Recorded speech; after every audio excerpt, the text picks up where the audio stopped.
from the College by the Lake, Coeur d'Alene, Idaho. Local, regional, national, and international guests discussing the issues and topics affecting the way you live are on Forum, the North Idaho College Public Forum, with your host and moderator, political scientist Tony Stewart. On today's program, we're going to talk about the history of mining with particular emphasis in North Idaho. That has been a very, very important part of the economy of this part of the country and many other parts of the United States and even other countries. And we're very fortunate to have two guests today who can speak in a very eloquent way to the history of mining and the role of labor unions in protecting the workers. I am so pleased to welcome to the program, first of all, Elwin Schultz, who for many years was involved, and both our guests are now retired, and I would like to give you the background first of Elwin. He first became involved in organized labor in 1941, working at Lockheed Aircraft. He came to the mines in Idaho in 1949 with Bunker Hill Smelter. After joining Local 18, he, over the years, was the shop steward, a grievance committee member, a negotiator, and chairman of publicity committee. Later, Elwin became president for 3 years of Local 7854, which was affiliated with the United Steelworkers. Elwin, I had a chance to talk with you the other day, and we welcome you to the program, and in a minute we look forward to talking to you about this important history. And I'm also very pleased to welcome to the program Pete Pakarski, who is also retired and has a really rich history in this field. He was born in Minnesota. He came west at age 18 and then came to Idaho in 1935 for a short period of time, went back east, and returned to Idaho in 1938. In 1951, Pete became a member of the smelter and a miner, and served as a union activist and negotiator and worked in that field for 27 years. Pete, we also welcome you to the program. We're pleased to have you both here, and thank you for taking time to share this history with us.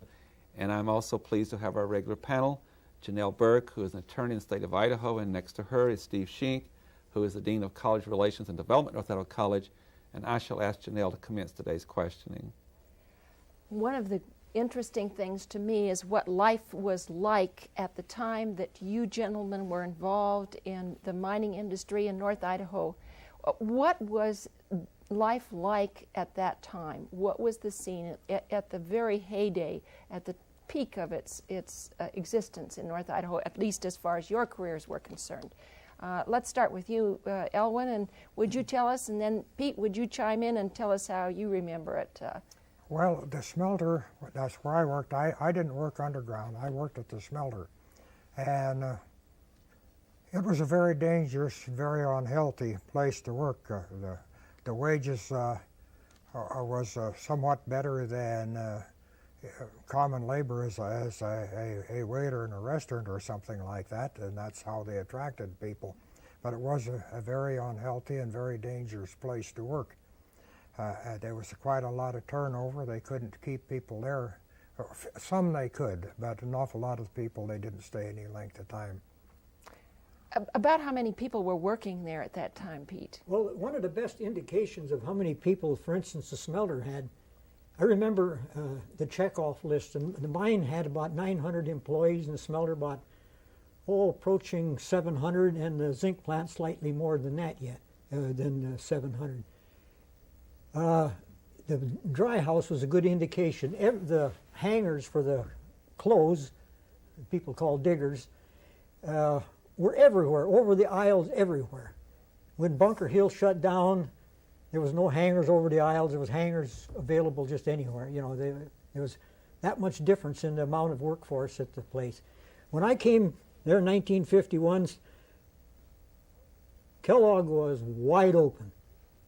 Housing was almost impossible. My wife gave me a week to get a house to live in, and I'm telling you, I was one busy character trying to find a place for the family to move in. Otherwise, I'd have moved back to Stump Farm. Finally, there was a place, you know what a red light district is? Well, there's a set of apartments right next to the red light outfits. And one of the fellows says, if you hurry down there, we think you can rent it. I hurried down there, didn't even look what the thing was, didn't give a darn. I I says, I'll take it. They told me to go see Joe Logar, and I took it. Paid him the $30 rent, and I didn't even know what it rented. That's how desperate housing was. And the reason it was so desperate was because mining was going full blast. The Pine Creek area had at least 500 jobs, most of them gyppo miners, high-paid people. And the bunker, like I said, they had about 900 in the mine, over 600 in the smelter, and at least 700 in the zinc plant. So the workforce right around Kellogg was big. Everything was wide open. The movie theaters were doing land office business. In fact, they couldn't accommodate the people, so they built some drive-ins, and everything was just going. And at that time, everything ran around the clock, too, 24 hours a day. 24 hours a day, you betcha. Steve Sheen. Not necessarily everything in the mines. I'm not sure that they had 3 shifts all the time in all the mines, perhaps some of them. 6-day week, too. But 6 days a week, yes, the smelter was a 24-hour operation. Ellen, at the time that Pete was just describing, was that about the time you both started in the mining business? I hired in 1949. I was there already when Pete came in. Right around the same This time. heyday lasted till the Pine Creek area in the middle 50s and the later 50s shut down. But while the Pine Creek was running, it was a busy place. Everything was filled. At that time, right about 1950, from 1949, 1950, when you both started in the mining district or business in this area of North Idaho, what was the role of the union then? What were the unions like? Go ahead, you. One of the things is we didn't have union shop at that time. One of the things was to keep people signed up. Another thing was, if you would, if I can interrupt you just for a second, tell our audience what union shop means. Union shop, it means where you have a contract that says everybody has to be a member of the union. Actually, Or pay a service charge. well, that's agency shop. That's what we finally Agency shop is where they either have to be a member of the union or pay a service charge. So at the time you were about to describe, people could join the union or choose not to join the union, whichever When they... I hired in, they had no agency shop. That's something that we had to negotiate, which we did negotiate later. I was on that committee that negotiated Yes. that.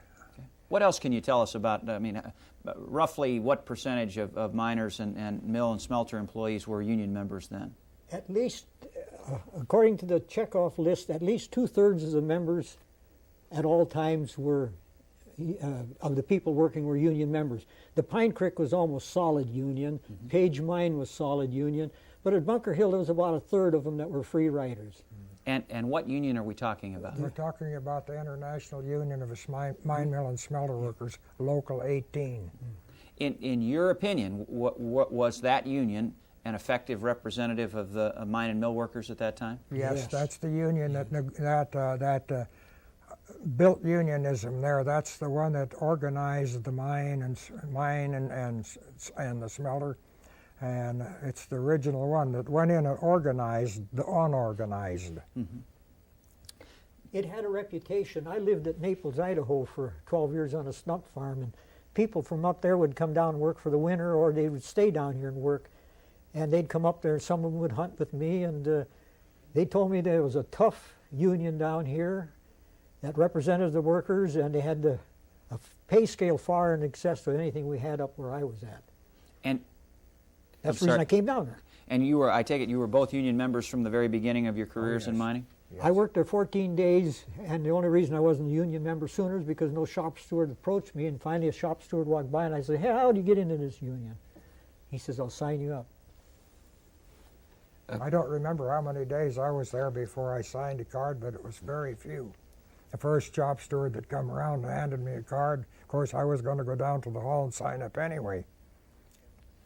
Pete, we talked a little bit before the program, and would you share with the viewers your theory and concept of when you belong to a union and you've been elected and taken an oath to represent the workers, how you was committed to the cause of the list of recommendations from the union? I remember the initiation into the union. I told the guys that signed me up, I says, "I'm not going to put up with any crap like they initiated me in high school.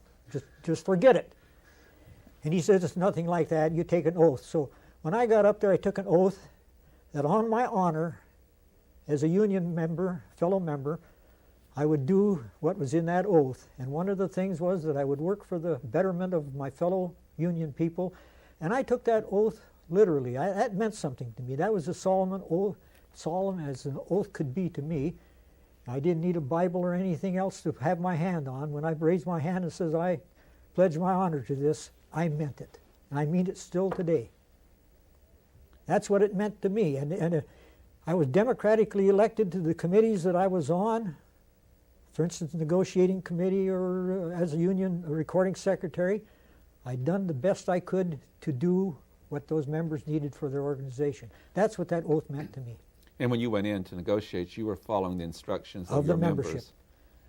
And you were obligated to that unless the members decided to make some concessions. We continually, on a negotiating committee, through our regional director, James L. Doherty, offered the members every meeting if necessary, if you want to change our instructions, do it by a democratic vote. And even if you tell us to sign a giveaway contract, we'll step aside and let you elect in our place somebody that will sign a giveaway. But you do it by membership action. They says, no, we have trust in you. Go in there and fight for what we said we wanted. So to the day that I was off that committee, that was my pledge. I would fight for what they said. Elwyn, when I introduced you, I indicated that you were president of your local for 3 years, and it was during your time as president that there was the really well-known and publicized strike in 1977. Would you share with us what kind of experience that was to be present during the strike, and also the outcome of that strike was very different than any strike before? Well, it was a rather interesting strike. I'm sure that Gulf Resources forced that strike on. They did force it on us with the kind of an offer they handed us, knowing that there would be a strike, in the hopes that they could repeat what had happened in 1960 and break the union. I'm sure it was not the local negotiators that had that, for the company that had that idea. I would bet that they knew better, but their bosses in Texas or wherever they were was the ones that was calling the shot. They forced that strike on us. And out of that strike, actually in terms of actual dollars or in terms of percentage, whichever way you want to look at it, it was the largest monetary gain that was ever negotiated at Bunker Hill. Besides that, we put back an awful lot of the contract, not all of it, but an awful lot of the contract that had been taken away during the term of the Northwest Metal Workers that when they were in there, which was nothing more than a company-dominated union. How long did that strike last in 1977? The exact number of weeks I couldn't say, but it lasted 4.5 months. 4.5 months. At least. Yeah. And as president of the union, you were deeply involved in the negotiations. Can you give us a little more information of how that went and how you reached that settlement that was so much better from the union's perspective than before? Well, negotiations went quite smoothly, actually, right up until the time that the company threw its monetary offer on the table, knowing that it wouldn't be accepted. We had made some pretty fair contractual gains without too much opposition in so-called non-monetary. Actually, there is no such thing as non-monetary. There's money involved in everything. But in the contract language, we did pretty good without too much opposition from the company. But when it come to the monetary end, that was where they throwed it on the table, unacceptable, take it or leave it. And of course, we took it back to the membership, told the membership what it was, and the membership absolutely weren't going to take it. The negotiating committee recommended that they didn't take it, but I do believe that the membership wouldn't have followed our advice even if we had recommended that they take it. They were ready to take the company on. I have one final question before I go to the panel. What do you think was the breakthrough that meant victory for you? We exposed them for exactly what they was. We had a very good committee working in the back room headed by Pete Pikarski here that put out publicity, and that's something that had never been done before, after Mine Mill went out, during the term of the steelworkers, they had never put out the publicity to the public, to the families and to the wives of the workers. We did it.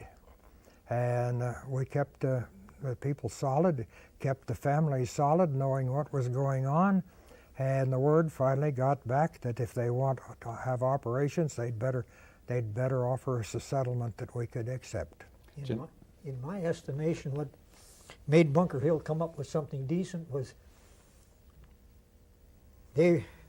some of the phonies in our union, there's always phonies, always company agents, they tried to organize the women in such a way that the women would never be a help to the union. But this committee I was on, we weren't completely asleep. We kept aiming our publicity to the families, to the women. And at the proper moment, without the knowledge of the Steelworker International outfit, their staff and that, we organized a meeting. In fact, the steelworker representatives, he says, "Who is the SOB that set me up for this?" And I let him go on for a while, and I says, "I am." "What, Bill?" He says, "Well, of all people, you know better." And I said, "Just take it easy. You go and tell it like it is. Tell these women the facts, and you'll see what happens." He did that, and that great hall full of women, unanimous. Well, the opposition, there was some opposition, but they didn't feel brave enough to rear their ugly heads. The big majority of them supported the union's program, was organizing a victory parade and all kinds of stuff. The company seen this, and shortly afterwards we had a contract. Janelle Berg. Let me clarify just one thing. This would not be female employees, but This these is would be wives who might sweethearts, influence their girlfriend, husbands whatever. and their families. Yep. So it was important to reach not only the man who was working in the mine, but his wife or his family as well. See, I subscribe to the idea that me, as a union person, can be defeated quite easily by companies, either through politicians or various methods. But when they take on a family, that's another story. We had the families behind us, and if I was a company, I would have caved in too. But Yeah. that family, those women, and we need all the allies we can get. If I'm on strike and I can get you as an ally, or you, anybody, the students or whoever, I'm going to get it. In 1960, the company was ahead of us. They got some of the student movement as their allies. And they had a bunch of women writing letters to the editor. And they heard us in 1960. Well, we learned. And Bunker Hill got very complacent after 9.5 years of company unionism. They got complacent and arrogant, and we took them on. Now, one other question that I want to ask you about is the safety in the mines. Sometimes we hear about the labor movement and what they got in terms of money and in terms of salary, but we don't always hear about some of the other items that the labor movement was working toward, and one of them was safety and harmonious living with your surroundings, because you were people who lived in the community. Elwyn, you talked a bit about that before the show. Can you share with our viewers some of your goals in terms of safety? Yes, well, going to the figures that exist on safety, I was at a governor's safety conference where it came out that mining was the second most hazardous industry in the state. Timber was, there was actually, according to the information that they had, the statistics that they had, timber was more accidents, more fatalities than there was in the mine. Why, I don't know for sure, unless maybe the mines was better organized. But first, the most dangerous was timber, and then the mines. The smelter, I don't know if that was figured in with the mining industry or how it was figured, but there was a lot of accidents, and there were some rather gruesome ones in the smelter too. Now, Pete, you worked on the safety committee, didn't you? Oh, absolutely. My first contact with safety was right after I got to Kellogg. The Sunset Minerals guys that worked up in Pine Creek, they'd go down underground, and the only escape was back up the way they came in. In other words, if there was a fire in that shaft, they were gone ducks. So they went on strike to get an escape route. That was my first experience with safety. My next experience was I was elected by the membership to go to Washington, D.C. in 1954 during the Eisenhower administration to see if we could get Congress to get some money for mine safety. In other words, the non-ferrous metals industry, mining safety, or industry safety like the coal miners had. We were able to get a commitment out of the last Republican Congress before now to put up some money for a study. And that started the ball rolling towards mine safety. My last few years at the smelter I was very active on the safety committee, and I made many OSHA tours. I done a lot of fighting. In fact, I headed up the union contingent that revised the safety rule books at the smelter, and we took all the crap out of it. The slogans, they had slogans in there that they, just because it was a slogan in there, it became a rule. And I said, that's a bunch of baloney. And so we were able to revise that, and unfortunately, there was people in government that didn't do their job. Otherwise, OSHA would have done a lot more at the smelter to the betterment of Bunker Hill. If they could have been forced to stop the pollution. In fact, they had the machinery there to cut out 50% of the pollution if they just had the machinery running right. And I kept pointing that out to them, but they dollars come first. And we found out at our insurance hearings why. Gulf Resources did not let Bunker Hill operate on their own money. They forced Bunker Hill to borrow money from Gulf Resources to operate. And they were charging, it came out at this hearing as high as 28% interest on that borrowed money. No wonder that industry went down the tube. And I made the mention before we started taping here that I wasn't allowed underground, and I'm sure it was because I was so safety conscious. I would have seen things there they didn't want the ordinary person, or they didn't want a safety conscious person to see. Steve Sheen.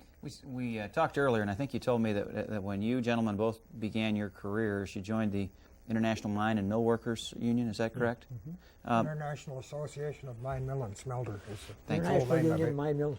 In other words, mine mill. Did that union represent all of the miners at all the various mines and smelting operations in the area? In that area. There was 2, 3 non-union mines, but everything else was under the.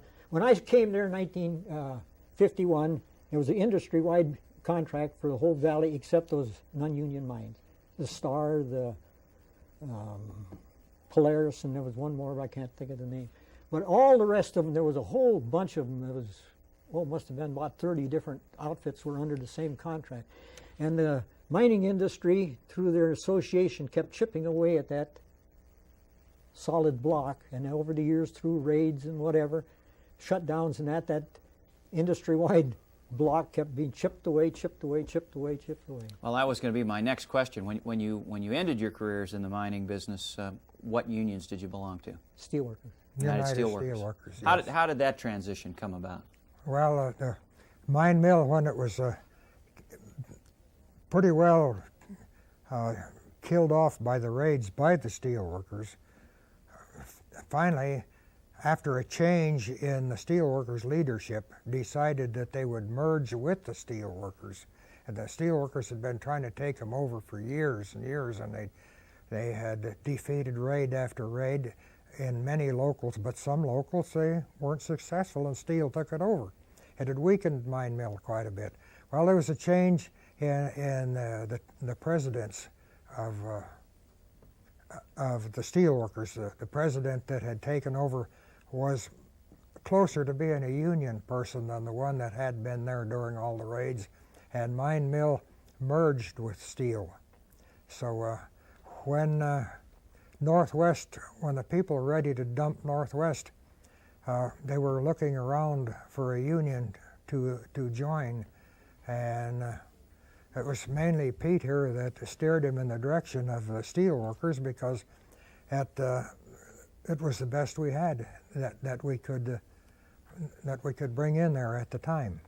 Pete, when Elwin talks about raids, I assume he's talking about one union raiding another union for members. That's right. Tell us how that would happen.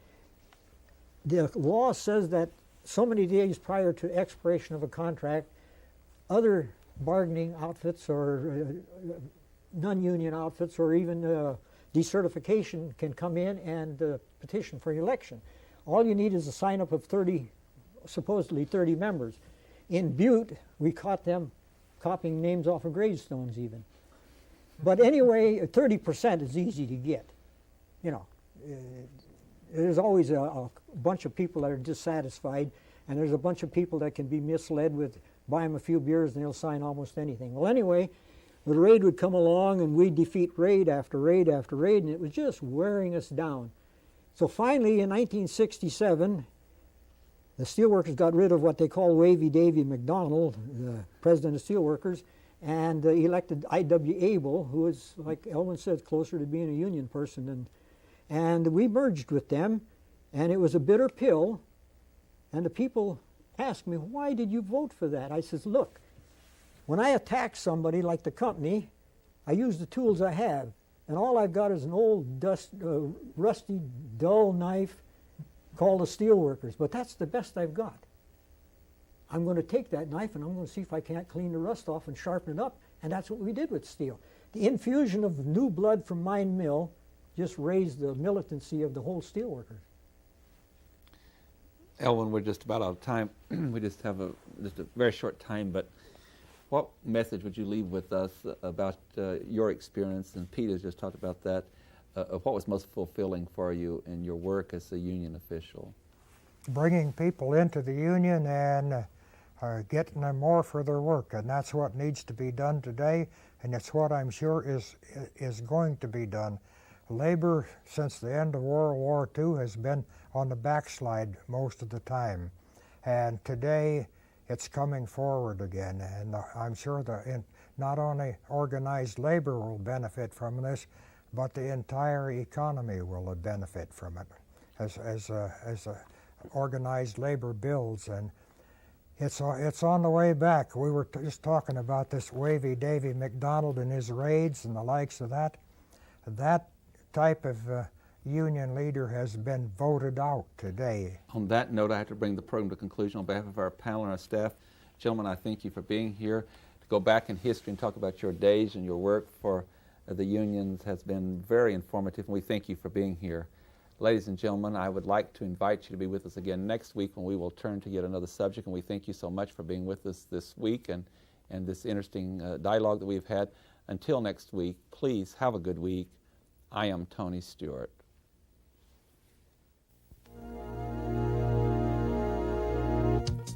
The North Idaho College Public Forum was videotaped live from the studios of Instructional Technology on the campus of North Idaho College for viewing at this more appropriate time. We invite you to join us again next week for another all-new edition of the North Idaho College Public Forum on this public television station.